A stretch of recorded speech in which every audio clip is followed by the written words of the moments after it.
আন্তর্জাতিক মানব পাচারের সাথে জড়িত থাকার অভিযোগে বিলোনিয়ার মতাই এলাকা থেকে যুবককে আটক করল আগরতলা জিআরপি থানার পুলিশ। ধৃত পাচারকারীর নাম ঝুটন দত্ত। ঘটনা সম্পর্কে জিআরপি থানার ওসি তাপস দাস জানান, গত কয়েকদিন আগে আগরতলা রেল স্টেশনে 4 জন বাংলাদেশি আটক করেছিল জিআরপি। তাদের জিজ্ঞাসাবাদ করার তার নাম উঠে আসে। এর আগেও এই যুবক মানব পাচার অ্যাক্টে বহির্রাজ্যে পুলিশের হাতে আটক হয়েছিল। তার বিরুদ্ধে জিআরপি থানায় একটি মামলা রয়েছে। সেই মামলার নম্বর 16/2023।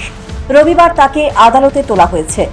রবিবার কাক ভরে আগরতলা জিআরপি থানার পুলিশ মতাই বাজার থেকে একটি পুরানো মামলার সঙ্গে যুক্ত থাকার অভিযোগে মানব পাচারকারীকে গ্রেপ্তার করা হয়েছে। পুরনো মামলার নম্বর 109/2023। তাকে গত 8/11/2023 ইংরাজি এনআইএ সংস্থা গৌহাটি ব্রাঞ্চ গ্রেপ্তার করেছিল ঠিক একই অপরাধের জন্য।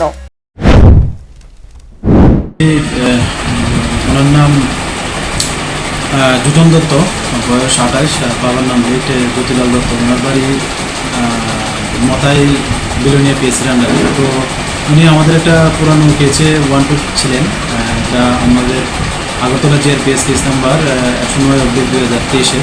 তো ওই কেসটাতে 4 জন বাংলাদেশি ওমেন, তারা বাংলাদেশ ক্রস করে আমাদের ইন্ডিয়াতে এসেছিল এবং আমাদের রেল স্টেশনে ধরা পড়েছিল। তো ওদের সূত্রপাত ধরেই ডিউরিং ইনভেস্টিগেশন এটা এসেছে যে উনি তাদেরকে ভারতে আনতে এবং অবৈধভাবে আনতে সহায়তা করেছেন।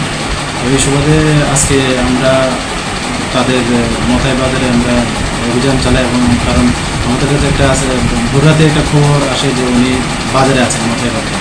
সে মোতাবেক খবর পাওয়া মাত্রই আমরা যাই এবং বিলোনিয়া থানাকে ইনফর্ম করি। তো আমরা গিয়ে ওনাকে পাই এবং ওনাকে ওই কেসে গ্রেপ্তার করা হয়। আজকে বিভিন্ন আদালতে ওনাকে পাঠানো হয়েছে। ধারাটা কি রয়েছে? ধারাটাতে আছে ওই ফৌজদারি ধারা আছে, আধার কার্ড বা সব কিছু জালিয়াতি যে ধারা, তারপর আইপিপি একটা আছে, ফরেনারে একটা আছে। আর উনি রেকর্ডে দেখলাম উনি আগেও আমাদের যে এনআই গুয়াহাটি ব্রাঞ্চ আছে, ওনারাও ওনাকে অ্যারেস্ট করেছিল ওনাদের একটা কেসের সঙ্গে যুক্ত থাকার অভিযোগে। তিনি ওটাতেও ইনভলভ ছিল এবং ওটাতেও চার্জশিট হয়েছে। আন্তর্জাতিক মানব পাচার চক্রে অভিযুক্ত ঝুটন দত্তকে গ্রেপ্তারের খবর ছড়িয়ে পড়তেই মতাই জুড়ে ব্যাপক চাঞ্চল্য ছড়িয়ে পড়েছে। Bureau report, news prime Tripura.